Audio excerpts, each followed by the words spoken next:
Welcome to Who Knew. We are fans of the current series of Doctor Who, and here we discuss our likes, dislikes, and insights into the modern regeneration of the show. Subscribe, review, and listen to us on iTunes and Stitcher, or our YouTube channel, youtube.com/WhoKnewPodcast. All our episodes are on whoknewpodcast.com. You can leave comments there, or email us at whoknewpodcast@gmail.com. We also have an Instagram and Twitter account. Tweet at us at whoknewpodcast, and find us on Facebook. Today's episode is The Vampires of Venice, episode 6 of season 5. The Doctor, Amy, and Rory come across blood-sucking vampires in 16th century Venice. This episode is written by Toby Whithouse, directed by Johnny Campbell. It originally aired on the 8th of May, 2010, and was watched by 7.68 million viewers. Hi, this is Eugene. Let's introduce ourselves. Hi, this is Frank. I thought you were her fiancé. This is Auburn. This is Josh. This is Brian. This is Heather. Among the canals of Venice in 1580, Guido, a poor boat builder, asks Signora Rosanna Calvieri to take his 17-year-old daughter Isabella into her school for a chance at a better life. She agrees and immediately tells him to say goodbye to his daughter. She and her son, Francesco, look Isabella over, and he says he likes what he sees. He opens his mouth to show large, razor-sharp, pointy teeth. At Rory's bachelor party, a drunk Rory leaves a phone message for Amy about how much he loves her. He is interrupted by a large cake being delivered to the party. As his friends whoop and holler, the Doctor bursts from the cake and tells Rory he was kissed by Amy and they need to talk. Really odd to have two cold openings back to back, but I liked how they did it, where Isabella was screaming and then Rory's screaming part of the party. And I love that edit. The edit choice was is great. It's just odd to have two totally diverse openings. Originally, they were going to end on her scream,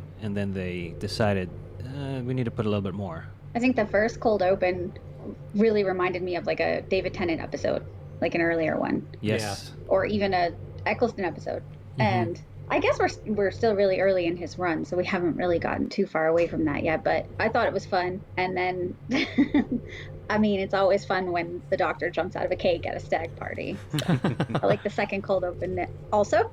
Well, it's good because it really sets up Rory as well, and like who he is, and even if you haven't seen this episode before. Ugh, that shirt. Yes, the shirt. The whole party wearing the shirt. And he knows a lot of older gentlemen. It seems like they had a Right. small party, and then whoever was at the bowling alley was just like, come on, join our party. Yeah, I didn't see a lot of the nursing crew that he was with. That's right. And everyone in that town knows each other. Right. Including the ducks. What ducks? Exactly. I like the line that the Doctor gives after he jumps out of the cake. That reminds me, there's a girl standing outside in a bikini. Could somebody let her in and give her a jumper? Lucy, lovely girl, diabetic. It reminds me of Ricky Gervais in the original Office. Like, that's something that I think David Brent would say, like, lovely girl, Lucy, diabetic. I think this time period is really done well in this episode. I mean, they're on location. The costuming is great. I usually don't like filters to go, oh, we're going to Mexico, let's put a yellow filter on everything. But this one, the filters that they use, I think work. You talking about Venice or? The whole event, yeah. Yeah. Until you get to the teeth. I don't mind the teeth I don't as mind much. teeth. I think the teeth look so silly. You know, look, it's sillier than half the other stuff that goes on the show. Touche. I mean, well, the thing is it's supposed to be teeth like what we find out to be, not to be the traditional vampire teeth. What always bothered me about this episode was it always sounds like the mother is saying Francesca Yeah. Yes. every time she says it. Yes. Because I want to say with the A, which is a woman, Well, not yeah. with an O, which is a man. I'm like, I just not used to saying with an O. Is that just the British accent as well? Like, I just think it's adding I to just that? think it's her affectation. Yeah. Plus, for me, everything about Francesco is wrong. It's just, I think it's miscast. He looks too contemporary, too dorky. That any scene with him in it, it's like you're up against Helen. McCrory. Yeah, you're up against Helen McCrory. You've got to be able to act. And she does a great job. Yeah. Oh, she's awesome. She's so good, and it's like he's not. He seems like someone's actual nephew Francesco who like got into the episode because his uncle wanted him in it. He does. I will give him one bit of credit, and it was probably direction. When they're walking around the woman, sizing her up, he's walking from light into shadow, and every time he goes into light, he just puts his hand up by his eye. Yeah. And then puts it back down when he gets back into shadow. I didn't mind him like you did. To me, he reminded me of Lion in Winter, Prince John. Yeah. Spoiled, rotten character. It's interesting that there are two cold openings. For me, back then, when this first aired, to me, they really, really, really had to fix the mistake of Amy from the end of Flesh and Stone.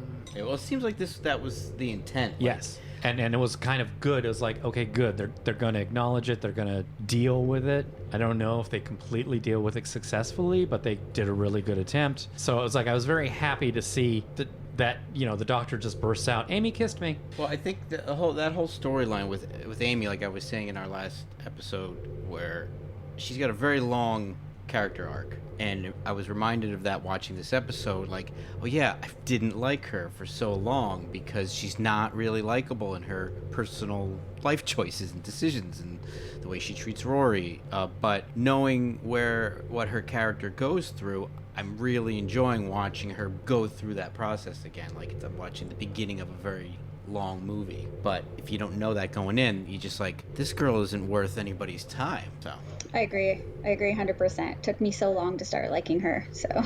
And now it's like I'm almost rooting for her. I'm like, oh yeah, I can't wait to see her grow. And the doctor saying about, she tried to kiss me. Well, she did kiss you. When did try become yes, she succeeded? And it's just, whoa, that put it on a whole different note to cut to the opening. I liked what they finally chose. Yeah, And the stripper's diabetic. I mean, She shouldn't be in a cake of all things.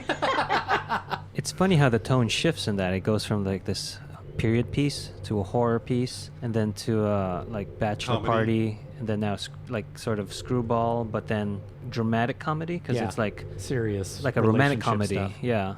I also like they're starting to develop that part of him that doesn't quite understand people's reactions. He's whereas the 10th Doctor would have been a little rude, but knowing he's being rude but clever. This Doctor's like, oh, what did I just say? You're not reacting. Like, oh, I shouldn't have. That's something wrong to say. It sounded better in my head. Yeah, it sounded better in my head. And he's quite caught off guard by people being caught off guard, and I think that's what I like about this Doctor.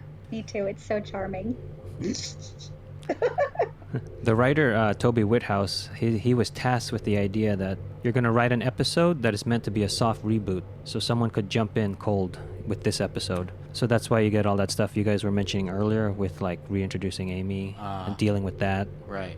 And then Rory. But yeah, maybe Maybe they just felt it. And that beginning arc of Amy kind of ended, and now Yeah, this is yeah. like a whole new. It is a whole new. Well, it's kind of obvious story. from where everything goes that they had a plan with Rory to begin with. And I'll just say, watching this again, like I think you've all said, it is so much different. Like I don't remember the exact reasons why I didn't like watching this episode as much the first time around, but I think a lot of it had to do with still mourning Tennant and still like not really liking, not understanding Amy yet. So I'll just temper all my responses. The first time I watched this cold, I did not like it at all. This time I'm not as cold on it. Yeah. To throw it out ahead of time, I actually enjoyed this episode. I remember not liking it either, but watching it this time around, I liked it just fine. A lot of it is because of Rory. Like, he's sort of the pulse of this episode and that's probably why originally I didn't like it, because I'm watching for the Doctor and Amy, and they're kind of light in heart in this episode, and it's Rory that really is. But when you're not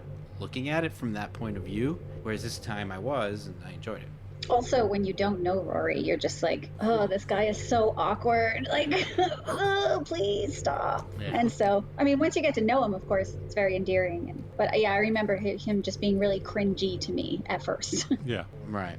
The Doctor takes Amy and Rory on a romantic trip so they can reconnect. He chooses, of course, Venice in 1580. Rory is angry with the Doctor and is not impressed with the TARDIS. As they walk along the streets of Venice, they see Guido looking for his daughter among the other women in the Calvieri entourage. Francesco tells him that his daughter no longer belongs to him and leaves. The Doctor goes to Guido, who tells the Doctor that his daughter no longer seems to recognize him. At the house, Francesco tells his mother about the incident and warns her that they may be discovered. He says it's time to introduce the women to his brothers, but she wants to wait for more women to come to her. When is it? Has this happened yet? Where he tells the doctor, when people follow you, they put themselves in harm's way. Later. That's later. Yeah, he hasn't explained it yet, but he is angry at the doctor Yeah. at this point, and I love it. Yeah. I mean, I love it because he's just like, you're not going to win me over with your charms. And that's why I think I like watching again. It's like it seems like he's just jealous, but he's more angry that he's putting people he cares about in danger. I don't see. He's not jealous at all. She literally did something she shouldn't have done. And remember, he doesn't know that she went with him. Right. He's at his bachelor party calling her at home where she doesn't answer because they're getting married the next day. And she's been so gone he's for finding 6 out months. that, what do you mean Still. we're getting married tomorrow and she kissed you? What do you mean you went on a whole trip? How long have you been gone? So all this stuff's going on with him. So I Right. think he is angry and jealous. And I love that, everybody who usually goes on the TARDIS is just so enthralled Right. with it all. Yeah. And there's no thrall. He's done. It's a I really think the thrall has gone out of our relationship. I love that he's matched it. He did research on it. Right. So the doctor's going to explain it about being in another dimension, and Rory says it first, and that kind of pisses the doctor off. He's, bunched his balloon, and Burst his bubble. burst his bubble. And then the doctor's angry, going, "I like it when people say it's Right. bigger on the inside." But I like the camera direction of that because the doctor's further in the back and he comes forward Right. to the camera, right up to Rory. And I love that. It's funny. It gives Rory power. Yeah. And the doctor's trying to take it back. But Well, they're also shooting a lot of the earlier parts of this episode in the male standoff between the fiance and the possible suitor. Like, there's a lot of romantic combativeness and Yeah, that's why when all three of them are inside the interior of the TARDIS, they're separated. The director Campbell wanted that separation to put the Doctor below, so there's the floor separating Oh, I see. Amy Early, and very Rory, and then later on they're separated by distance. I do like that design of the TARDIS in that it has the multiple layers, so you can do that and have different areas people can talk. Did they ever do anything like that in the classic series? Because I also really think it's a great set that has all. oh, those you different didn't even areas have to be 3 in. full walls. Yeah, but yeah, this set is just so ambitious, and it is so great that they're always like, this is. I don't think this is the first time the Doctor went underneath the. there was fiddle like with stuff. a grating floor Yeah. that was on. But not as clear as this. Yeah. And Yeah. I don't like this design, but I don't like the look overall of this TARDIS. Just Yeah, it's not one of my personal favorites preference. either. But I do like that they have it staged that way, like on a set, so you can go to different areas. And I really liked the Doctor here was monologuing to Rory.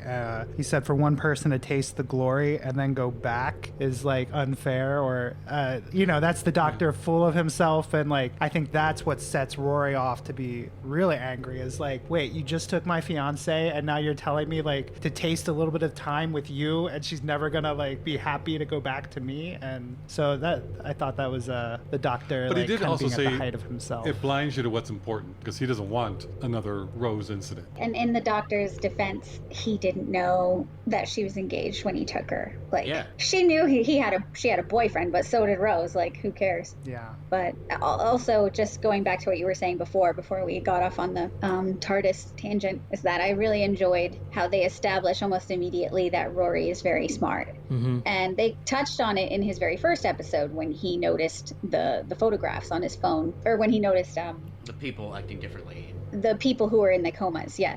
Mm-hmm. But he immediately just hits the Doctor with that dimension thing, which, like, and I was like, oh, okay. Rory knows what he's talking about. He's got that, he's obviously still surprised about this whole time travel alien world, but he's much more accepting of it because he has a scientific brain. Yeah, and I think, again, earlier on, when you're not familiar with these characters, he seems very cliche. He's kind of a nerd. He's a little henpecked. Since he's a nerd, he knows all this science stuff. He can't fight. But with his whole story of his character through the seasons, it's great to see Rory start again. It's like, I'm looking forward to watching the progression of him. Amy and Rory, they're much better of a rewatch. Yeah, I'd agree. As they walk the streets of Venice, Rory confronts Amy about their relationship and what she has been doing. She skirts the issue and tells him to enjoy their date. Nearby, Francesco is hungrily attacking a woman. Rory and Amy hurry to help, and Francesco runs away. Rory checks on the woman as Amy runs after Francesco. She loses him in the maze of the streets.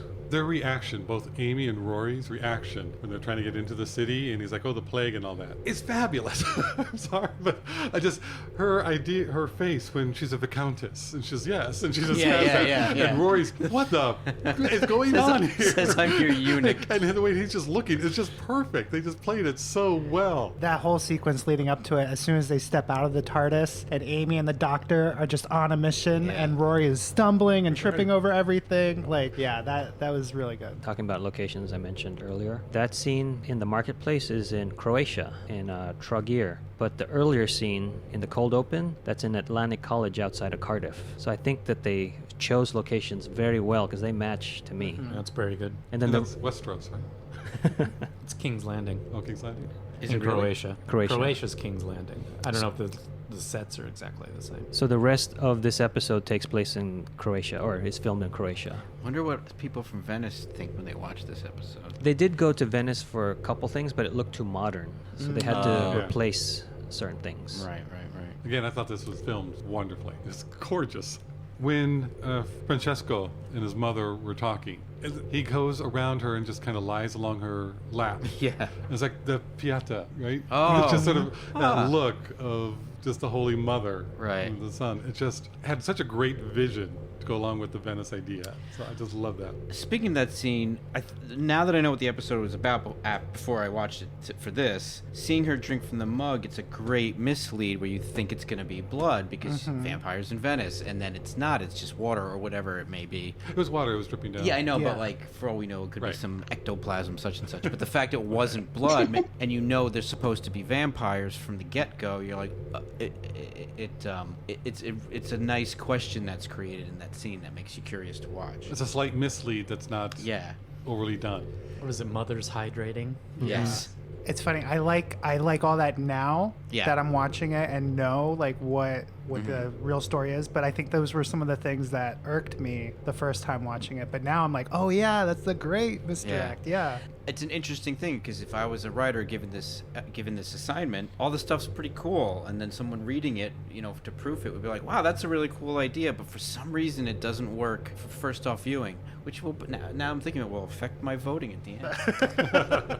Because I remember first watching that, I thought of Oedipus in that moment, not Yes. what Frank brought up with the statue or the piece of art. I don't know if Because they're that gross. could be that They too. gross me out. Yeah. I hate these creepy mother-son relationships. Just stop. Ugh. The room full of men is quiet. When did this room get here? I didn't know. I didn't know you guys were all mommy's boys. Oh no, I won't go into it. What was that, Josh? You trailed off there. I won't go into it. Also, in the summary was the Rory and Amy, or I'm sorry, was Francesco seeing Rory and Amy walk by and then going to attack the woman? Because he was on top of the steps. Right, And then he but- saw them walk by. I liked how right before the woman is attacked, Rory and Amy are taking not a selfie, but a cell phone picture, Yeah. and Amy is doing a duck face. And her face is great. Yes, it's like a typical. It's so modern. Like I don't even think at the time we would have said like selfie because it was before smartphones. But yeah, I just thought that was a really like on point take of this young couple's relationship. Yeah, they're in a new country. They're on vacation. Yeah. And then they're going to take some weird photos. Yeah. Or goofy photos, I guess. And that shows who Rory is, I think, in this. Both of them, I think, do really well owning their characters. Because he's upset. She plays a little bit coy and goes, no, we're on vacation. We're here. And he kind of realizes where he's at. Yeah, and he had a nice turn He too, did. where he's just started like, "Oh my God, we're in 15 such and such." And it didn't seem like it stopped the feelings he had, but he was able to put them on hold, going, Yeah. that's not over. Yeah. But I'm not going to ruin this moment. We are here. This is great. And then when they hear the scream, she's off running. He's like, wait, what? You know? Right. And when he sees Isabel, just a woman. he goes to check her out because He's a nurse, right. which we know, which if you're watching this for the first time, you don't quite get that. But he does know, so he does know, yes, she will be okay, because he can check vitals and all that. I think if the doctor may briefly say something in that opening scene, if I'm not mistaken, very briefly mentions, are these your fellow nurses or something?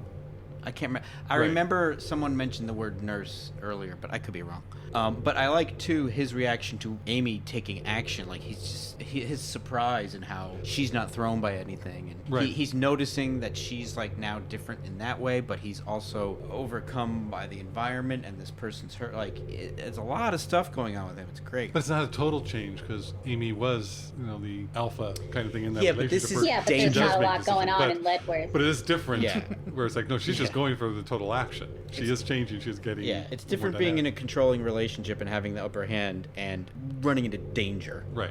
I also thought it was interesting that the entourage of the school women, like in the white flowing dresses, and that's like right when Right. Yeah.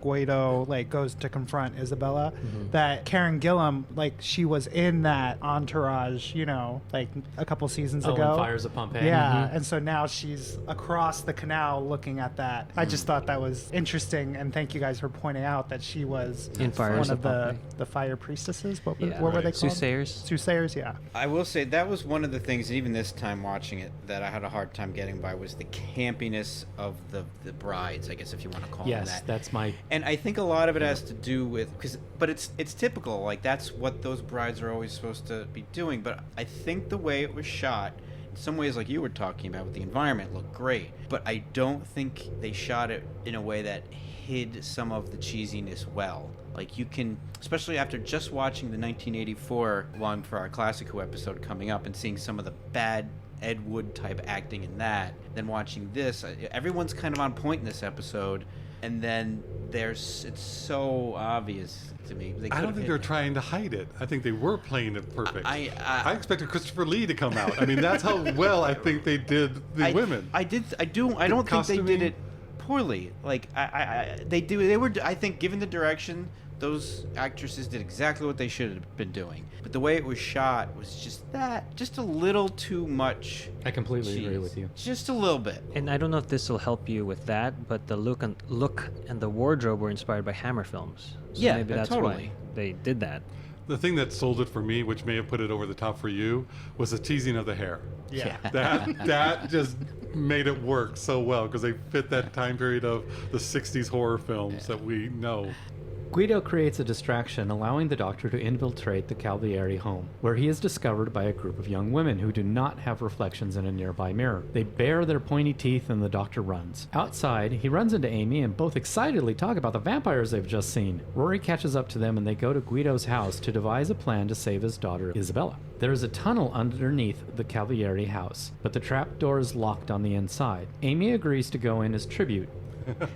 Amy volunteers as tribute so she can unlock the trap door and get Isabella to the tunnel where the others will be waiting. So this part has like a good thing, bad thing going on for me, because great location when they're on the exterior, and then Guido does this distraction, and then the editing is weird from where the Doctor uses the distraction to go underneath. It just feels like there's missing something there for me, because we're immediately in that basement area.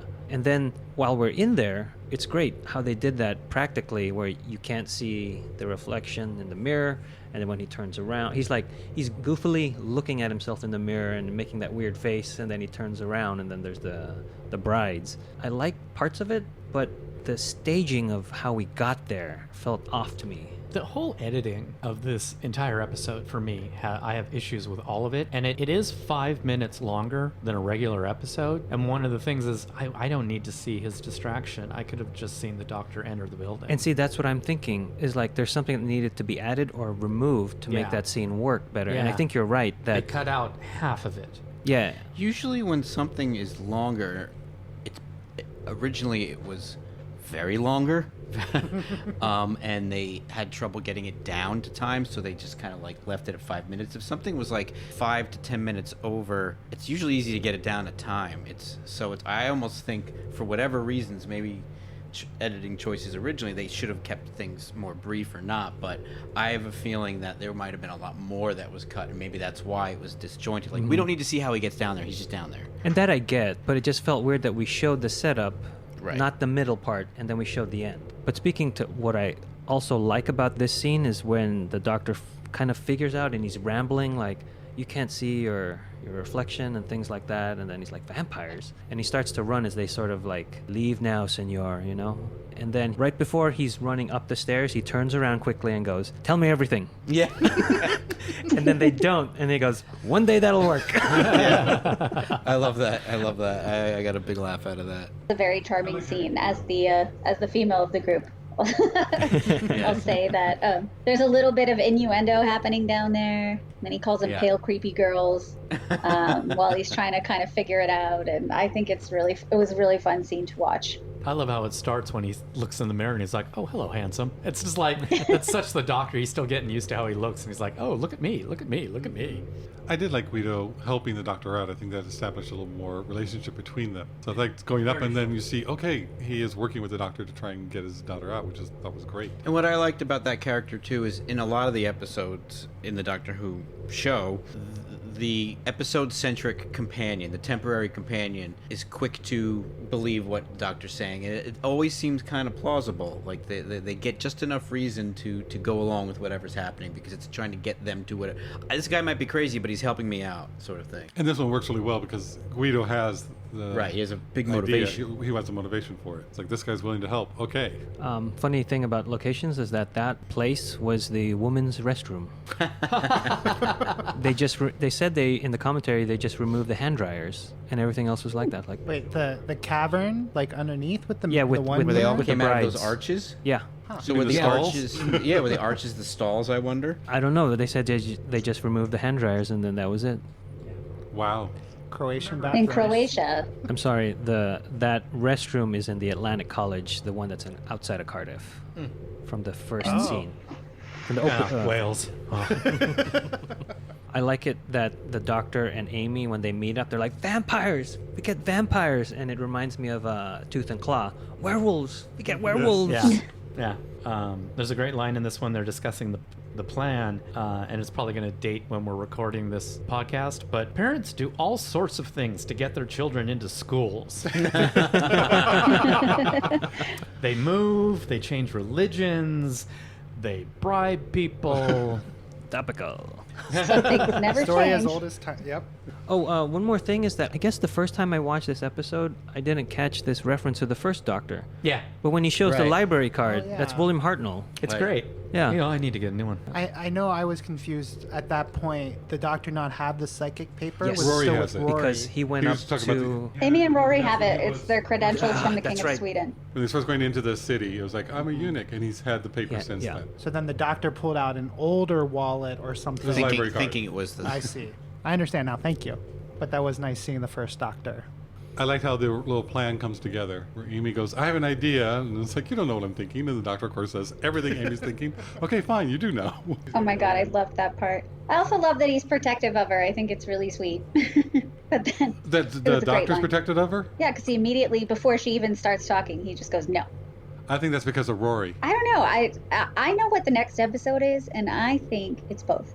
Okay. I think Rory thinks it's for him, 100%. But I think for the Doctor, it's probably a little bit of both. And this, I've talked in other episodes about Moffat writing kind of two ways you can interpret something. And so this way he writes it as a visual joke because they're trying to figure out alternate ways rather than having Amy go in. And Guido goes, there is another option, and he points to Rory. And Rory's looking around, what am I supposed to do?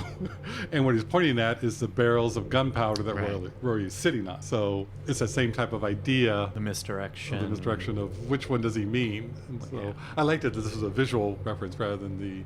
And then Rory's wording. like, I'm inching away so this doesn't explode. I also like how the 11th Doctor goes over to the gunpowder, but he sniffs Rory before he sniffs the barrel, which seems consistent. Like the Doctor's senses are more heightened, like the 10th Doctor licking things. And also, he does another wording where a little later on, the Doctor and Rory are talking, and Rory says, "You kissed her back." He goes, "No, I kissed her lips." So that was more of a blatant joke, Yeah. just a joke rather than a double meaning. Rory brings his sister, Amy, to Rosanna and asks her to take Amy into her school. He uses the psychic paper as his credentials, but she knows this is a ruse. She agrees to take Amy anyway. Amy unlocks the trapdoor, but is captured and taken to Rosanna. She feeds on Amy and tells her that 10,000 husbands are waiting for her in the water. Amy kicks Rosanna, damaging a device on her waist, disrupting the false human image, making her appear as a fish-like alien. Francesco recognizes Amy, but not right away. It's just subtle enough of a transition where you can believe, where like by the time you're thinking like he should know who she is, he saw her, and then he sees her. So. And did he really see their faces? Not think very they were, well, yeah, but I think... And they were in modern clothes. Right, but I think it was enough for a viewer to think, like, he should know them. But not enough. Right. Because when she lost him, he went into the water and was looking at her through Yeah, he was the looking water. at her through the water. So So he did see her, just... it was enough that he Good would connection. know, but not at right away. And he probably does know, even though he asked, do I know you? It's like, oh, I do. But she's not going to give up, so... Again, if we had a better actor. I'm a big fan of Rory's speech when he's trying to get his sister accepted. Yeah. The money's a bit tight speech is what I called it. I was rolling on the floor. I don't actually remember ever finding it that funny before, but today I found it very, very funny. Yeah, he says he's a gondolier driver. Driver, I'm like, gondola driver. I'm like, you drive a gondola? Don't you steer it? Or isn't a gondolier? Sister said, I'm a gondolier. And I like how Amy's like playing the part, but also giving him the side eye, like, oh crap. Remind me the actor's name. Which one? Rory. Arthur Darvill. Because I always just call him Rory. He does an excellent job here, and I think he's, at least I always underrated him. I always loved him, but like just seeing the breadth of acting that he is doing against or with the rest of these characters, like I think he's underrated because I never appreciated it until watching this and seeing how he plays these different levels of like trust in the doctor and trust in Amy and pretending to pretend. Yeah, Arthur Darvill. Good job. Speaking of underappreciated actors, the steward in the background with the beard, beard? and Yeah. the Who's cap that? and all the black. That guy, I don't know. He's kind of cementing it for me because Yeah, because you see that, like, so is he like Renfield, was it? Yeah. Or I guess that was sort of the purpose of his character or whatever. But at the same time, he has a reaction, like, because he is still human and he's on their side, but he reacts to things happening. And then in the end, when he realizes, oh crap, she's an alien, then he like hightails it out of there with like valuables and everything. Yeah, so to me, that guy's the one that cements this for me because you have, like we've mentioned, Francesco is just so-so. And then Rosanna is of an upper caliber. Like, we recognize her from Harry Potter. And then the steward is just playing it straight. Like, he's the guy that I'm here to do a job. I'm in service of this family. I don't know. Watch him in the background. It's really good. There are no small parts. There are only small actors. But then that's why at the end when he gathers all those valuables, it's like, that's a logical conclusion to that character. More of the films in the 50s and 60s, if I remember correctly, when the vampire bites you and drinks your blood, you become a vampire. But more modern take on that, and mostly it seemed like since Buffy is, and she had a great little thing where, basically they suck your blood, you suck theirs. It's a whole sucking thing. To make you a vampire, they have to suck your blood. And then you have to suck their blood. It's like a whole big sucking thing. So you have to have some of their blood in you. And so they're putting up the whole bag of blood that they're going to feed to Yeah, like the Amy. NV And it's funny because when Amy was bit at first, she yelled to Rory, like she said, "Oh, I'm bit," like afraid, like, "Oh, I'm gonna turn to a vampire," and they addressed it. So Rory and the doctor enter the house while Guido guards the exit. An angry Rory tells the doctor that he is dangerous because he makes people want to impress him. Amy is in danger because of him. The vampire women arrive and chase them up into the house. Human again Rosanna and her son hear the doctor and leave Amy to investigate. Isabella arrives and frees Amy. Together they run into everyone else, so they all go back to the trap door, followed by the bad guys. Everyone gets out except Isabella, who the fish women vampires pull back inside the house. An electric field around the house shocks the doctor, and Guido realizes he has lost his daughter. This is where it's beginning to lose me. Mm-hmm. It's just convoluted and like we've just spent this significant chunk of the plot to come up with a plan to rescue the daughter, and at the last second we don't rescue the daughter. Like, why are we here? Kind of thing. That's the sad part, that the doctor fails. The more I watch it, the more I wonder if there was really trouble with the location shooting. They didn't have as much time as they normally would have. They couldn't do all the setups that they wanted to do because a lot of this stuff, do a close-up of her. I mean, and it just feels like every time they're outside, like when they're outside and Francesco's watching them and then he goes to get the flower girl, again, it just doesn't seem polished. I agree with you, Brian, that it was probably a lot of running and gunning getting that shot. But one thing that I like, but it also bugs me, is I got a kick out of Guido wearing Rory's shirt. Yes, the stag party. Because Rory was wearing his clothing, but then I thought, this guy doesn't have any other clothing. Yeah, again. Like, that's... It was a cheap joke. It was a cheap joke that made me laugh. Yeah. But then in the next beat, I'm like, well, what? I mean, they were at You're his in house. his house. yeah, they're in his house. They get his daughter's clothes to put Amy in. I took it the other way. I guess I'm being frank in this instance. Is that Guido is so poor? That's why he wants his daughter He doesn't Isabella. have any other clothes. That's why he doesn't have any other clothes. They're at the cleaners. Yeah, but I'm sorry. I know what you're saying, but that's something I came up with. 1500s Venice. Those were the best clothes he could afford. That was his one set of merchant clothing that he could afford. You guys, I thought it was funny, and I just stopped there. Well, I'm a pedantic hole. All this overthinking, although what I did overthink was, what makes her so powerful that she can see past the psychic paper? I she's feel not like there's... Well, some races, some entities can. I know, but I just feel like she wasn't cool enough for that. See, I for think- me, I disagree. For me, I think she was. Yeah. And it's all the actress for me. Well, she said, did you think you could fool me with psychic paper or something like that? Yeah, fool me, not necessarily. Then she didn't go on to say our people, our race isn't affected by such things. I don't know. See, you overthink one thing, I overthink another thing. Yeah. Exactly. And if the episode were really good and really fun, and we would just Gloss roll over right it. over these. Yeah. Totally. I liked it. I do think it's that well done overall. So I did like it. I think it would have tricked Francesco, but not Rosanna. A real blank piece of paper would have tricked Francesco. And this is a great bit for Rory, telling the doctor that, he's not evil. It's just you make people want to impress you, and you like that, and you don't stop them from endangering themselves. Yeah, that was Yep. great. And the doctor doesn't argue with him. It's a different beat in the argument, but I think when Rory says to him out of frustration, "They're vampires," and the doctor's like, "We hope." Yeah. Oh, yeah. Best case scenario, they're vampires. Exactly, where it is just kind of like, we're doing this argument. This things could be a lot.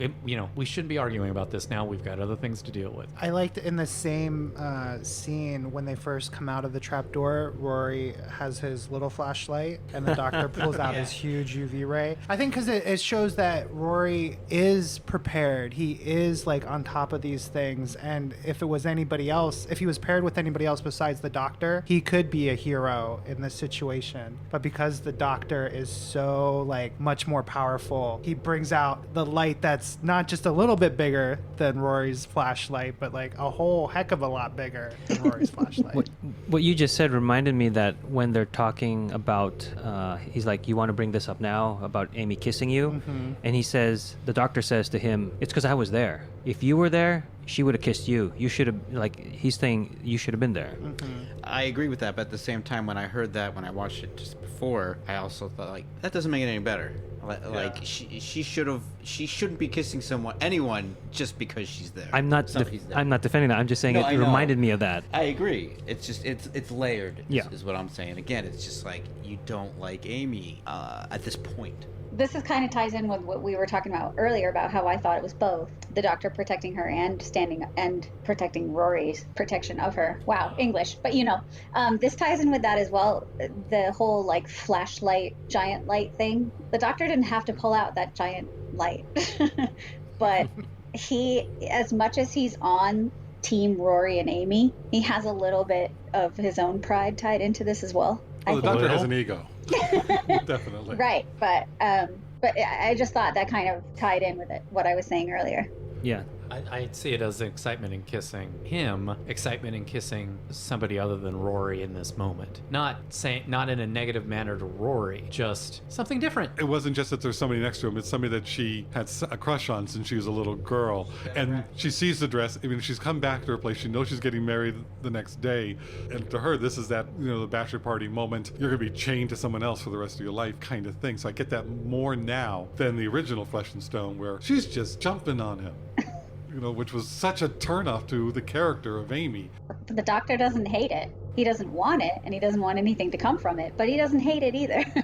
Back to the Doctor and Rory going down into the catacombs to go through the secret entrance in the basement or whatever. There's some good editing there too. When Amy screams or the Doctor says frightened, I just wrote it down like he says the word frightened and then it cuts to Amy screaming, or Amy screaming and then it cuts to the Doctor saying frightened. And then at one point they go through something and then the torch goes out and it's all black and he says, "Can we go see the vampires now, please?" I thought that was a great button for that scene.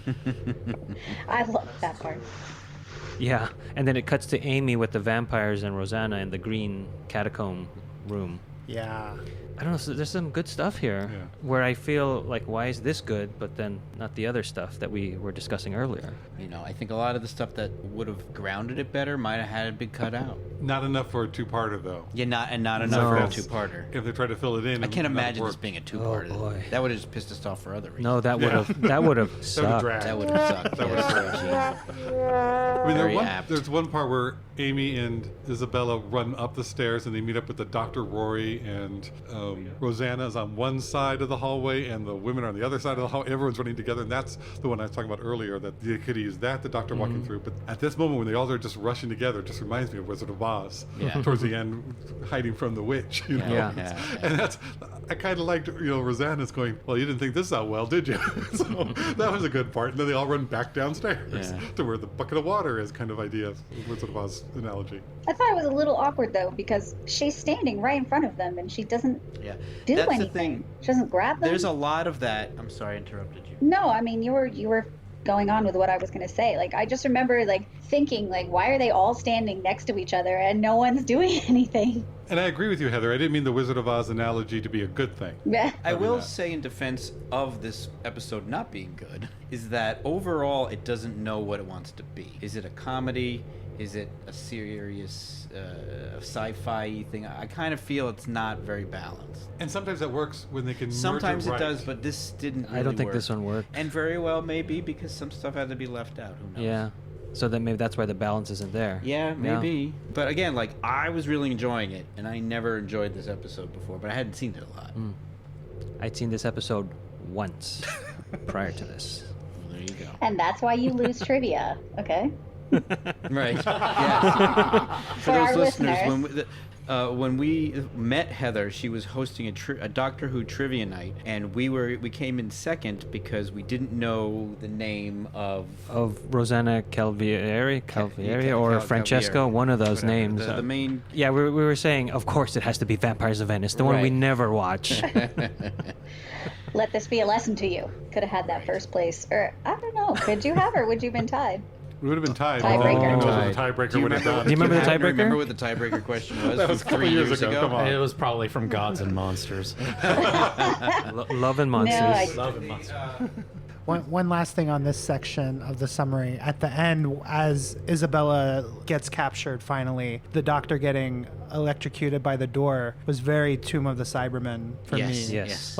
It was, I don't know if it was trying to call back to that, but it definitely, I made that connection right away seeing. And again, it was the way it was shot. It was all from a distance, and then you see him fall on the stairs. He did a good job of it. Yeah. But if you did that in some close-ups and some other shots, you would have sold it. It worked for me. It's fine. It worked fine.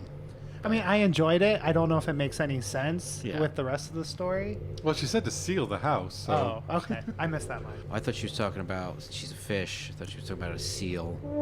Just those double entendres that like Moffat release the seals to protect the house. I think she at least knows it's porpoise. Okay. You hear a bunch of honking harpo horns. Whew. Look at what this episode is making us do. I know, we're floundering. Oh my god. I know Eugene has these all written down, and he's just waiting to use them throughout this episode, I'm sure. Hey, everybody, I work for Scale. Taking them off the list. I said the scale one. I said the flounder one. On Poipus. And it was shot in Wales. Some of it. No. Yes, it was. All right. I think Heather wins. I tried. All right, who is this episode good for? Ichthyologist. No, we have to get to my favorite part next. Okay.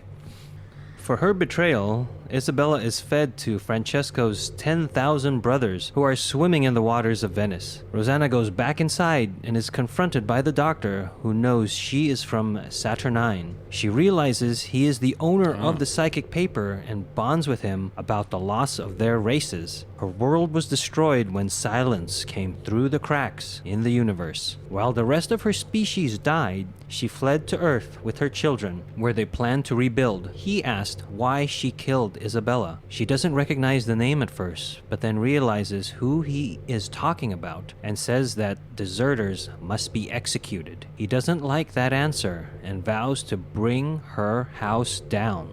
I got to give him props for killing her off. You're talking about Isabella? Isabella. Okay. A lot of times the person in distress ends up getting saved for one accidental reason or purposeful reason or another. So. See, I agree with you in Theory, concept, yeah. in theory, but not in the practice of this episode. What is the purpose of this episode? What and up until this moment, it's saving her. the daughter, Right. And now it shifts to they're gonna take over the world. It feels like Isabella's the MacGuffin. It's just a thing to get the plot moving. Yeah. And then and it's gone. You know, yeah, and then she's just gone. And she has a terrible death scene. It's terrible. And Yeah. They're all around me. They're biting me. Oh my god. Yeah. It's like, you don't need to narrate your own death, lady.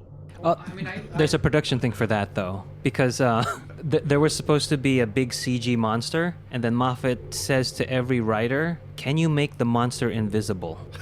So that's why she's narrating what's going on. But if they're actually eating her alive, you can't show that on Yeah, you can. this show. No, but Well, and also because she just has her monologue on the plank, like I'm I from can Venice. swim. Everybody knows how to I swim. know, yeah. and then she gets in the water and doesn't swim. yeah, that's the thing. If she fell in the water and didn't come up, and she just said I can swim, that says a lot. And if she just fell in and it bubbled, Yeah, like if she was swimming and like almost to the other side and Yeah. like just reached, but then got pulled in, that would be see, we could scarier make and- the yeah. monster more invisible than they did. I agree. I agree with you now that you're saying that, but it kind of upped the drama level for me, which made me kind of enjoy the episode more. But I didn't like both of them not getting a win. Like we'll Right. get to Guido, like, but that's what that's made it more of a Doctor Who Yeah. death. right. someone So, sacrificed I'm themselves. saying they should have had one or the other Right. survive, and it Right. should have been Isabella. We are Venetians. Yeah, we'll get to that. Oh, that was the other thing too. Like sometimes some of the names of planets and stuff are so cheesy to me, but then when we come on the podcast and I see how they're written, I'm like, oh, that's a cool word. Yes. Like I just kept thinking Saturn 9, Yes. and I thought that was ridiculous. Wait, it's not? Which it is. It's I don't know. You don't have the paper in front of you. No. It's Saturn. It's spelled like Saturn and YNE. Ooh. Like asinine, Like- like this episode. No. So it turns it into an interesting word that could possibly just sound like another word, but when you hear it, you don't know that. Yeah, it could have been like Saturnia or something. That's, Something. Saturni. Yeah. Yeah. Saturni's at law. Okay. We'll believe you. We'll believe you are a vampire. I did like that Calvieri tried to argue that she's a refugee, just like the doctor Right, must right. be. That scene's the best in the Yeah, whole episode. but I do appreciate that the doctor, listened but then because of her actions towards Isabella, decided that Right, you didn't- couldn't help her. I also like the fact that they both kept their word, question for a question. Yes. And the entire Yeah. scene was, I'm telling you the truth. I'm telling you the truth. I'm telling you the truth. And then he asked 2 questions. He's like, nope, my turn. Yeah. I like that. Yeah. She knows Time Lords. Yeah, you should be in a museum, and then she's like, "Oh, he must be the one that destroyed both of the Time Lords Because and she the gets Daleks." that museum mausoleum. Oh, You're all or should dead. it- right, and that's then it's right, like you're right. not dead, but you're one of them. So between that and later on, she does somehow get some research of, I or think- just that I you're think- the only one who's left. I mean, it just makes her that very intelligent to me. Yeah. You know, to figure it out, and then she calls him out on on genocide. I can't remember exactly what she says to him, A little later, yeah. but yeah. I You also know- like how he does the scientific analysis of where we get the idea of vampires. Yes, I You know, love like stuff breaking like that down, going, your device plays on the psychic input from the people, Right. but if they're not looking at you directly and only from a mirror, they can't figure out what they're looking at, so nothing shows. Right. Yeah. You know, it's like, oh, so that's where he's kind of twisting that to be into the mythos. Right. And then they explain why Of we the can see the vampires. teeth, which I didn't Yes. really understand, but I was like, oh, cool, an explanation. At least it's the, there. It's the panic. It's a life-saving panic that's going on where you see the danger. Oh, okay. Where Thank you for before slowing just that talking down. to someone, you don't see it, so you're part of the whole thing. Just like you're walking down the street, you're not paying attention to everything. But if someone pulls a gun on you, you all of a sudden you get heightened. But the doctor's speech, the doctor's conversation with her is just so great. It really pulls you back in. Yeah. Right at the moment when you were Yeah. starting to really lose this episode, Yeah. it reels you in. Yeah.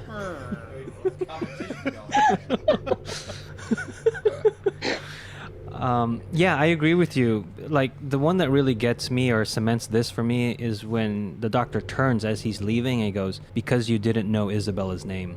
That brings it back to like the Russell T. Davis era. Yeah. The modern, I Right. mean, the singular, individual, ordinary person is worth it. Which, with this doctor, I didn't think worked as well. I just it think is a it's- Russell era. But I like it because it reminded me of the You know old what? That era. might have been what I'm thinking of about that reminded me of Tennant. Like, Mm. it's kind of like I love seeing aspects of past doctors in the current doctors. Yeah. Yeah. It makes you feel like it's the same character. Yeah. We haven't talked about the music, but this particular track that's playing during this scene is called Signora Rosanna Calvieri.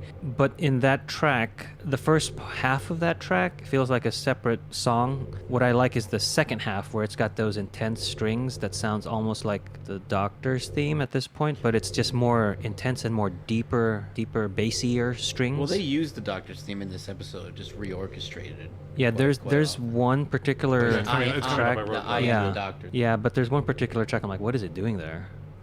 Anyway, but if you can listen to that track, it's pretty cool. I like it a lot, and I feel like I never noticed it first watching this episode. I'm glad we rewatch it so I can pay attention to stuff like this. Just as a random side note, Eugene, I wanted to share this with you specifically. I was in Washington, D.C. the other day, and I was talking to Doctor Who fans, and one of them told me that they had a really hard time getting into Matt Smith, and that the thing that actually got them into Matt Smith's Doctor was his theme song. Like, they're like, I Oh, just yes. couldn't hear that song without getting pumped up, and eventually I Mhm. just, I got sucked in, and I thought, wow, what a cool reason to change your mind about a doctor. Yeah, It's great. I know I was praising it a little too much when we did this premiere for the season, and I know they overuse it, but it's just a fantastic piece of music. It really does get your blood pumping. Is that another vampire? fish? No, no. No. Yeah, I don't know. no, but it is in the same vein. Yeah, we need to. The doctor heals the bite marks on Amy's neck and deduces that Rosanna is planning to sink Venice so her people can live in their natural form. The converted fish women attack Guido's house. The doctor, Amy, and Rory escape, but Guido stays behind and locks the women inside with him. He ignites gunpowder he has stored there, blowing them all to smithereens. What was the line, Heather? We are Venetians. Or wait, I am Venetian. You get the idea. It reminded me of of 300. Yeah. This is Sparta. Like, what is this doing here? I mean, they're very, very proud of their Venetians can swim Apparently, pride. yeah. and blow things up. Well, 'Cause, I you mean, know, it we need to.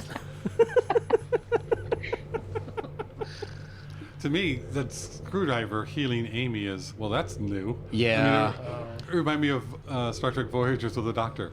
Tricorder, medical tricorder, screwdriver, medical screwdriver. It's like, how did you just, And then have the 2 whole seconds picture? later, Guido locks the door with a metal lock, and the doctor says, Yeah. "It's locked. I can't get in." It's inconsistent. Sonic it. Was it metal? Yeah. I thought it was just bolted down with like a wood. Well, no, if it's wood, Frank's it's right. wood, It wouldn't okay. work. My gosh, if it's wood, just kick it down. Yeah, all right. Again, it's just inconsistent. Yeah. But like the doctor's thinking, so he's stopping them from speaking by covering their mouths. Looks at Rory to no, you get Guido's mouth closed. Oh, that was it's a fun little bit. I did like that a lot. I don't Yeah. understand how he made the leaps from. She said she's going to burn the heavens. Oh, she's going to sink the city. Right, yeah. Wait a minute. Bend the heavens. Because Progression. we needed to quickly establish a new plot because we've killed the daughter. Or the first plot. Oy. Because she got the idea that she is going to try to get enough women to give to her sons. Right. No, I know. So that was there. That but it was didn't- it another didn't thing go on. too. I don't know about Saturnine fish biology, but what they have 8 brides for 10,000 husbands. It's a start, man. I mean, you got to start somewhere. It is. That's why they wanted to She keep wanted going the more. plan. Right. Yeah, the plan was weird. But Like they're humanoid, so you change their physiology by changing their blood with a blood transfusion? I don't Wait, think yeah. it takes that long. I mean, that quickly to... Well, it took over time. But then for that to then mate with the 10,000? I don't know. It's just a lot. I don't know. The logic is just problematic for me because it's not spelled out. That's all. So could I change myself into like a panther? See? Over time. Like right? if I did a... just drain your blood, get some panther blood. Oh, shit. I mean, sorry. Drop my phone. I'll just insert that randomly throughout this episode. Every time a pun is said. I felt bad for Guido, but Yeah. Yeah. he just lost his only daughter. So what else does he have to live for, right? They got that action shot sequence where the doctor is leaping away from an explosion. So I was trying to figure out how to make it a fish fry joke about the whole thing. Wow. You threw away a great I didn't. opportunity. Yeah. I don't Like, think what that- was this, Friday? yeah, that's why it's Yeah, a Friday. It was a fish fry. Oh, shit. I think that's Catholic, isn't it? Or you have to help me. What happens with all these characters on Lent? We don't see. No, yeah. Give up fish for Lent, Yeah. right? Right? Don't. Yes, it's Catholic, yes. Sorry, that's my encyclopedic knowledge of the Holy Roman Catholic Church. That's even the right name for it. I don't know. All right, moving on. So, I'm trying to draw a correlation between what's her, Signora Rosanna Calvieri and Christ making all these fish. Yeah, all right, moving on. Go ahead. Is there- Christ fed 10,000. She was trying to get 10,000 husbands, Did he wives. really try to maybe, feed 10,000? maybe. 5,000 and then 10,000. I bet you There's that's two why they stories. chose that number. Yes. No, 2,000 and then 5,000. God. Sure, that's why they chose that number. They just needed some bread. There you go.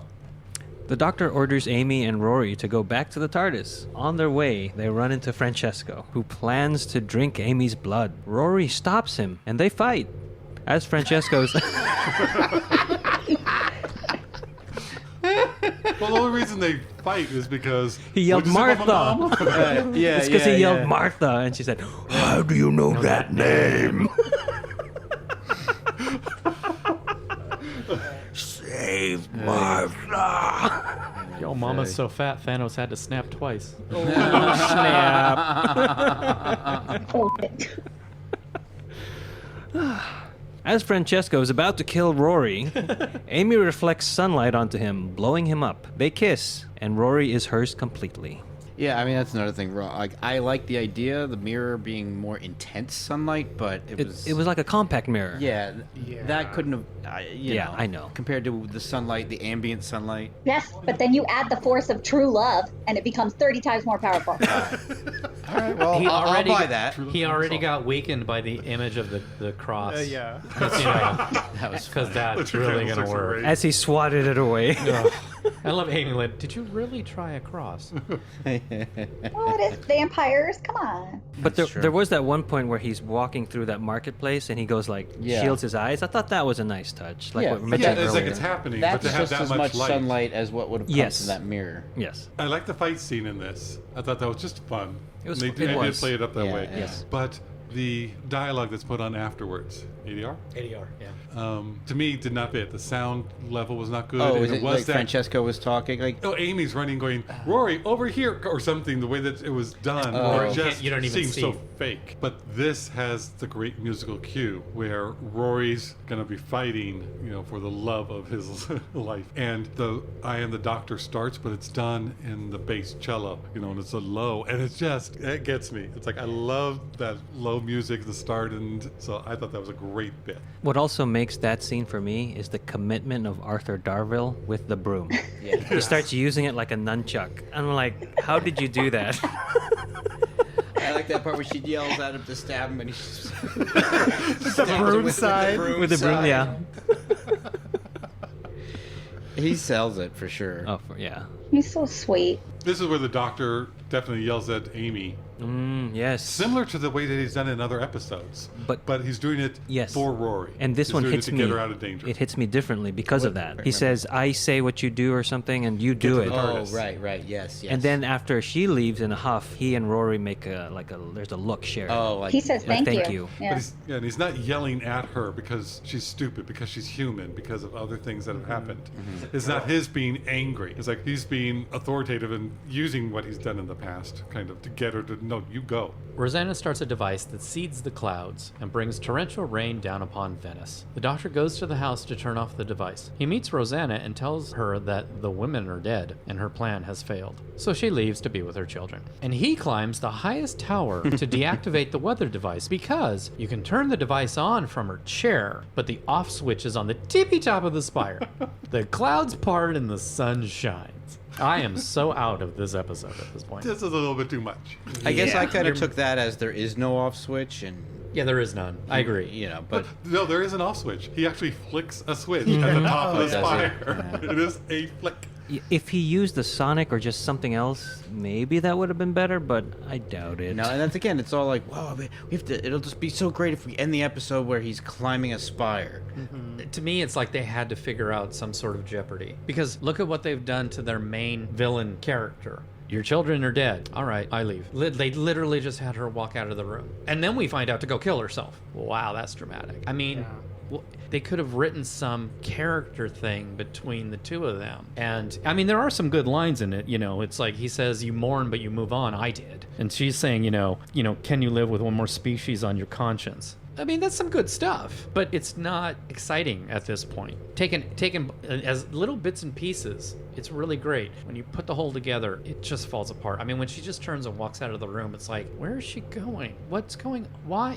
Okay. But at one point, when she's leaving, he hasn't turned off the device yet. Everything's still going. So she's saying, well, we're still going to have some kind of plan. We are going to sink it. I can get more women. So I don't think she's totally despondent yet. Because at one point, he goes, I'm going to save them, meaning the people in the city. And she goes, go ahead, save them, because everything's going crazy. And it was like, I kept thinking the Doctor, challenge accepted, when she puts that out there. Yeah, like you, I think I'm just out of the episode by this point that I didn't even care to make those connections that Frank just did. And normally when I'm watching this episode feels like it goes on for 6 hours. Because this last scene has some good moments, because Rory and Amy have destroyed the sun and come in and meet up with the Doctor. And the Doctor brought the sun back. the Doctor is saying, leave, I've got to go do this, and turn it on. And Rory's saying, no, we're with you. And he's like, oh, now you want to do this? Now you want to have this talk? I was wondering, is there a past or future Doctor who climbs a tower and gets electrocuted? It happened It in did. Idiot's Lantern. Yeah. Oh, you're right.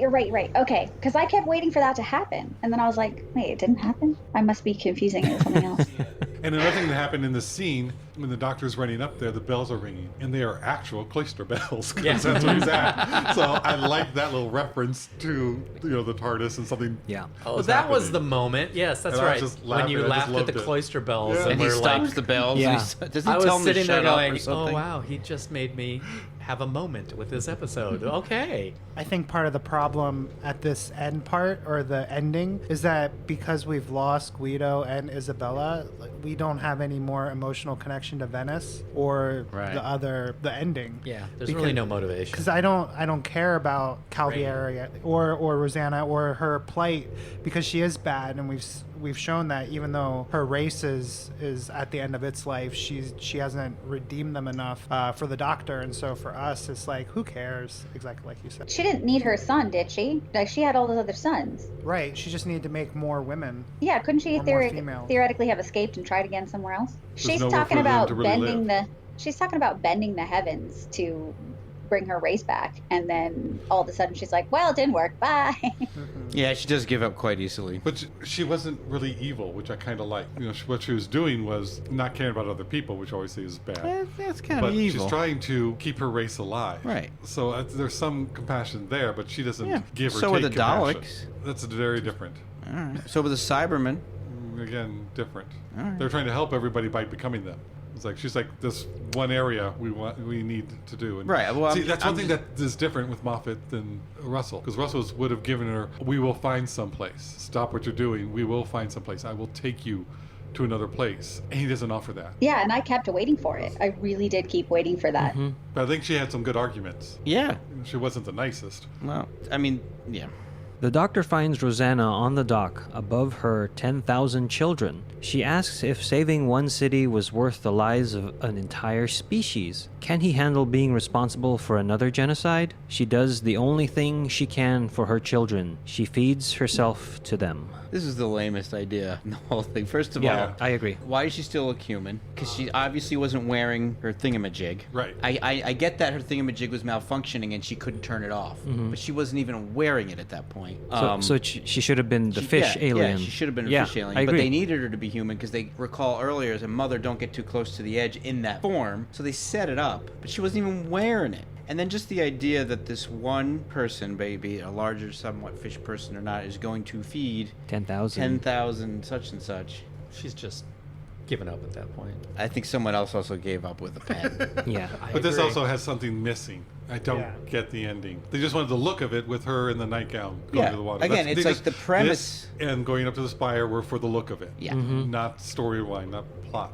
And yet you still have the actress looking at him going, one city for an entire species. There's still a moment. And Yeah. I think that's the kiss of death for this episode. It makes me angry. It's not just bad. It's that it could have been really, really good, and Yeah. it just keeps failing and disappointing me. And And I think that's why I'm more critical on things that I see the possibility of it being good. yeah. Well, she brings up the silence. You know, the silence was coming. That's where the cracks were coming from. And right now, we have no idea what the silence is, but we do know since the beginning of this season, the silence will fall, Pandora will open, and that's going to be the end of things. Also, because of the silence, a lot of her people are dead. Specifically, because she says that in the condemning of Isabella. She says, in the memory of all those the silence took. Right. So at this point, the silence is a force that kills people. So But I don't think Moffat knew what the silence was going to be. I agree. He didn't Really? have that. I don't think so, because it doesn't I don't think so. gel with what we learn the actual silence, capital S, the silence, Oh, I see what you're are. saying. So I'm thinking this silence with like a lowercase s in my mind is dealing with a different issue with the crack. And so the two things I think are called the silence, but they're two different things. So I can't remember all the details of the future silence antagonist. It has Really? nothing to. No, yeah, that's funny. I wasn't making a joke there. It has nothing to do with the crack at all. I'm not sure. We'll go to that as we It's, go along. it's 'cause a- convoluted, but it's not one-to-one. All right. But I then can't- she also turns to the doctor and says, "Remember me," and that I thought was tied in with the silence because of what happened with Flesh and Stone. She doesn't know that people were forgetting, but she remembers the people that were killed. It's convoluted and contradictory, and so I don't know. That's what makes me think he didn't really know what he was doing with the silence Right. when he was writing this. He might have had an idea, and something Right. might have happened where he was like, oh, no, I'll do this instead. But it's just trying to figure it out. I get very confused because it doesn't seem to gel right with each other. Yeah. It's not. The three are going to leave, and Amy invites Rory to join them traveling. The Doctor agrees, so Amy and her boys leave in the TARDIS as complete silence falls upon Venice. I thought that was a neat sound design to actually get a jarring feeling of what silence would sound like in a bustling marketplace. And again, in the future, does that have anything to do? Is that a side effect of the silence? Yeah, so maybe you're right. What's this mystery that needs to be found out? And Did a crack open up and swallow everything living? But even sound, it would have taken that because of the waves are not living. yeah, everything's gone. It's completely dead. So this episode, towards the end, really bugs me because there's so many questions. What happens to the 10,000 children? Do they just go out into the sea? Do they mate with other Yeah, creatures? that's true. Like, what happens to them? He Where's it didn't go? destroy. Only she died. It and just that's left hanging. So now maybe that's what the Loch Ness monster. I assumed they would have Why to die does- out eventually without any females. They would just... Life finds a way. Maybe it's like Jurassic Park, and the frog's Yeah. DNA changes, and then whoo. It's funny how earlier you were talking about that scene and with the 10,000 children, and she's standing above, and you just casually phrased it as the pool with 10,000 children. I've never in my mind envisioned that as a pool. To me, that's always just been a canal of Venice. And it seemed really out of character for me for the Doctor to leave. Right at the end when you're leaving, this huge thing happens where silence is complete. How can you go back into the TARDIS? Why don't you come out and go, what's going on? Where is it? Or at least stay there in the TARDIS to try and figure it out. For him just to leave seems so out of character to me. No, it's very Eccleston. Do you ever notice when a coincidence isn't a coincidence and a coincidence is something more? And then you just don't deal with it. When he's trying to figure out Bad Wolf one episode before he figures out Bad Wolf, and he's like, huh, isn't that curious? And he just goes on with the plot. I mean, the only thing that I can think of is that Moffat was like, end on that. And then the execution of it leaves us with these logic plot holes. Wouldn't it have been more interesting if the Doctor went into the TARDIS first? Rory goes into the TARDIS, the sound goes away, and it's Rory that notices. That would have been. And the Doctor's not there. He's already inside the TARDIS. And then Rory doesn't say anything. He just looks around, and then... And being his first trip doesn't get... Yeah, Yeah, it's like, he- wow, yeah. that's really weird. But to Love it. us, we are clued in. And then Yep. they go in. Yes. We mentioned Arthur Darvill as Rory, Yay! and then Helen McCrory as Rosanna. Yay! She is previously in Harry Potter and the Deathly Hallows Part 1 and 2 as Narcissa Malfoy. Yay! She's also in Skyfall as one of the MPs, and I remembered her from the TV series Life with Oh. Damian Lewis. Damian That's his Lewis. wife. They're married. Yeah, And she's also a star of one of the best television shows that has ever been named with the stupidest title ever. She's the main star of Peaky Blinders, and she's Oh. amazing. is it Peaky Blinders or No, Blinders. Okay, Peaky Blinders. gotcha. So good. Stupid name. Lucian Masmati is Guido, and he was previously on Game of Thrones as Salahodor Saan. He's the Salador. Salvador. I knew that. Who was he again? He was one of the, well, From he Dorne, was the right? black, yeah, the pirate that was helping. Right, yes. I love that guy. And Alicia Bailey plays Isabel. I recognized her from Chewing Gum. It's one of the last episodes. She plays Danielle. And then Alex Price plays Francesco. He was in one episode of Merlin. He played William. I didn't recognize anything else that he did. And then I just want to call out Simon Gregor, who played the henchman. Or I labeled him the henchman. He's the steward. And then real quick, there is a bonus scene that takes place between Flesh and Stone and Vampires of Venice, and it can be found on the season 5 DVD. The extra scene that's included on the DVD, it takes place right after Flesh and Stone, when the Doctor figures out what is so special about Amy's wedding date, and then they go into the TARDIS. This scene takes place exclusively inside the TARDIS, and they're just going through what the Doctor is really after when Amy's still after the Doctor, and Amy gets the Doctor to play back all the female companions he's had on his, I guess, lifespan, trying to prove her point. It's kind of comical. And then they go back to trying to find Rory, and she mentions that he's going to be at a stag party, and then he says that it'll be a great one, and then that's where it ends. So it's just a little scene. It does sort of shift things motivationally and emotionally, but yeah, it is included on the DVD, and you can play it in continuity with Flesh and Stone and Vampires of Venice. So the Vampires of Venice, who is this episode good for? Or more specifically, this episode is good for who? A new viewer a casual viewer, a fan of the show, or a diehard? I was planning to go for a new Who viewer, someone who hasn't seen it before, but I've liked it more watching it, having information about who the characters are and Rory and what he becomes. So I don't know if it's that category. So I guess I'll put it in casual because I think you need to know a little bit more. But I think the way that it was set up, they were trying to, like you had said, Eugene, at the beginning, they were trying to reboot this. But I do think you need to know a little bit. So you need to know a little bit of information about this doctor and Rory and Amy and their relationship, so you can look so you can appreciate it. That'd be casual. Yeah, I remember really not liking this episode when I first watched it. But again, that was at a time when I was coming off of Eccleston and Tennant. And at this point, I think in my Doctor Who watching, I was current. So now I was watching week to week or whenever I could get them. And so I did not like this episode. I think like you guys said, and this is probably the first time I've rewatched it in several years and found myself enjoying it more. And I didn't mention this, but I really like the treatment when the perception filter was malfunctioning. Like, I thought the way that the actress matched the CG was just really good. Like, yes.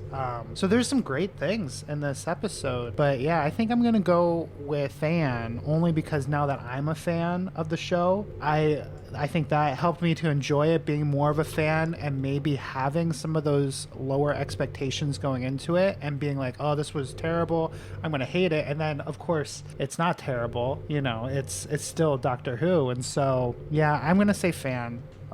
Because I don't hate it. I think it is a good episode. I really enjoyed watching it again, but I just remember, my initial impressions were not that good. I agree. I remember not liking this episode at all when I first saw it. I was actively thinking when I watched it today, why do I like it more now? And I think that, through talking about it for the last couple hours, I've figured that out. But this is probably the first time on this show that I don't know if I want to say casual or fan. I don't think I'm hardcore enough to go fan. I'm definitely not going to say new. So I'm going to stick with casual for this one because I just remember my first impression. My first impression was not great. And I don't want to be overly influenced by my second impression. Yeah, I agree with all this, but I say fan like Auburn because I think this would actually be good for a new viewer because it is rebooting. It's all this fun stuff. And I could see why someone would like this. But no one has ever said, first time I saw Vampires of Venice, I was hooked. Right.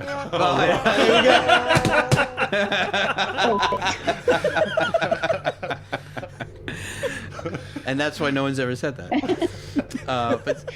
So the fact that none of us liked it when we first saw it, and we were already fans, it's not a diehard, but definitely a fan, because what I enjoy about this episode now, I don't enjoy any of the stuff that I didn't enjoy earlier. I just enjoy another level of it because I'm a fan. So fan. Well, if you'd asked me 2 days ago, I would have said Die Hard. But then I watched it last night for the podcast, and it was basically the first time I ever enjoyed parts of it. I kind of envision this as, what was I thinking when I saw this the first time? Did I not like it because it wasn't Tennant? And if you put Tennant in this episode, it would still be just as bad. There's just bad things in this episode. So it's not, there's so many good things in here, but that almost makes it worse. But I think in the end, I'm going to say Die Hard. I've only seen this episode once prior to this podcast. Oh, wow. I never sought it out. I never checked. This is an episode I skipped on the DVD when I bought it. I didn't need to rewatch this. Clearly a trivia loser. But rewatching it with a different lens, there are some good things. I like the editing choice in the beginning with the two cold opens, combining them with the familiar sound of the scream from Isabella to Rory. And then when the Doctor and Rory are going through the corridor, the catacombs underneath the mansion, or their mansion, there's a lot of words being said, and it cuts to something else like frightened, and then Amy's frightened with all the fish vampires. And then when the torch goes out, the Doctor says, "Can we go see the vampires now, please?" And then it cuts to Amy with the vampires and Rosanna. And then when the Doctor is looking at the corpse, it cuts to Rosanna. So they're doing this weird cutting there that works, but then it doesn't work for me and some of these other things that we've been talking about. And I don't want to bring up the bad stuff right now. But it was just hard for me to keep it afloat. Oh, So I'm just gonna have to say fan. I wonder if they got rid of one of the plots, if that would have made this episode tighter. Like the whole thing of turning Venice into this new Saturnine.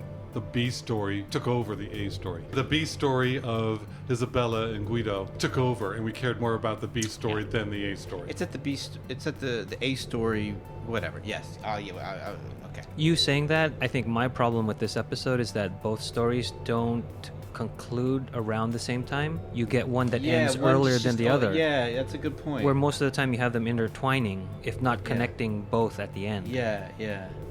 So you have all the emotional points happen at the same time. Yeah.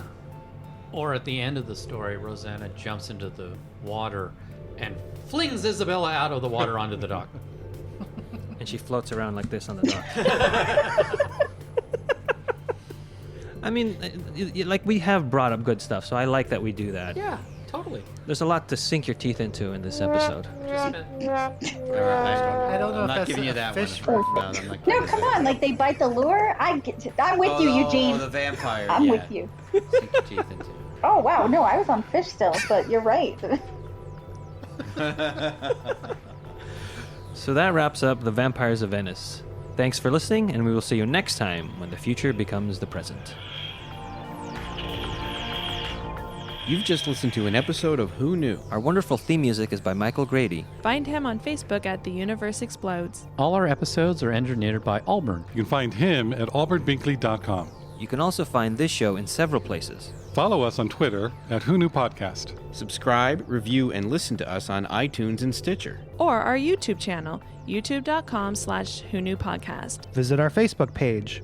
Please leave comments, reviews, and click like to help support Who Knew Podcast. Also, listen to us on your Amazon Echo by enabling a podcast skill. All our episodes are on whoknewpodcast.com.